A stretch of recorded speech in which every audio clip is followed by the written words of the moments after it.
Ramalan kiamat Timur Tengah 2026 terungkap. Apa kebenaran mengerikan? Menurut Nabi, sebuah bendera hitam akan muncul dari timur, menandai permulaan konflik besar. Konflik di Iran, Israel, Suriah, dan Yaman. Sekarang bukan lagi sekadar teori. Ini adalah kenyataan.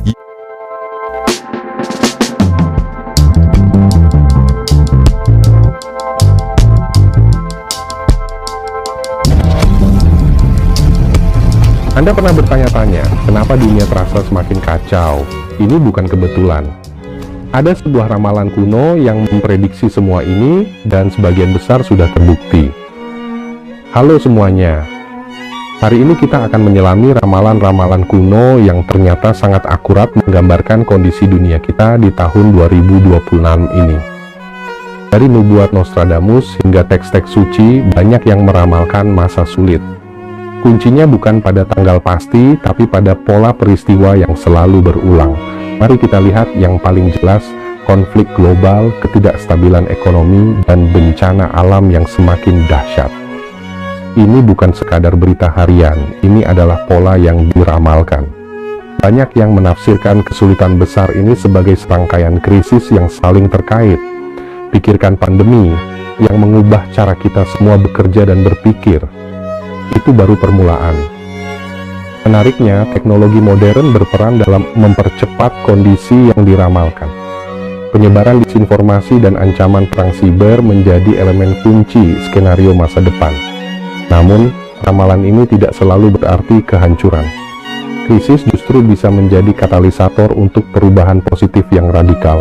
Apakah kita akan memilih jalan kehancuran atau jalan transformasi?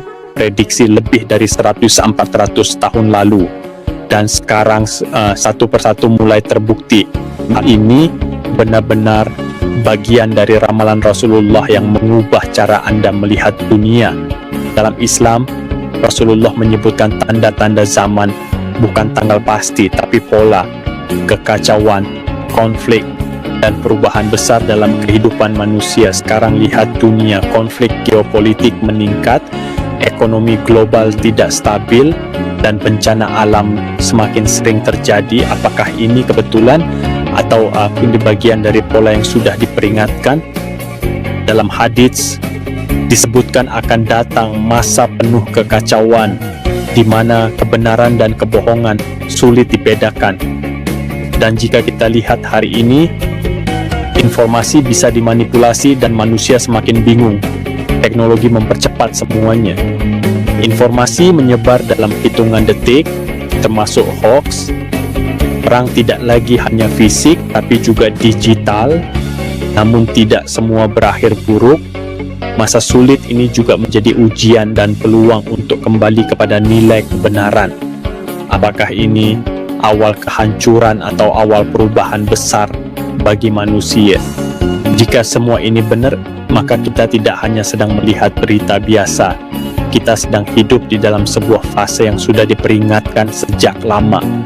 Dan mungkin kita belum melihat bagian terbesarnya. Menurut Anda, apakah tanda-tanda ini sudah nyata di sekitar kita? Tulis pendapat Anda di kolom komentar, saya ingin tahu perspektif Anda. Dan jangan lupa subscribe untuk bahasan lebih dalam. Terima kasih sudah menonton, sampai jumpa di pembahasan berikutnya.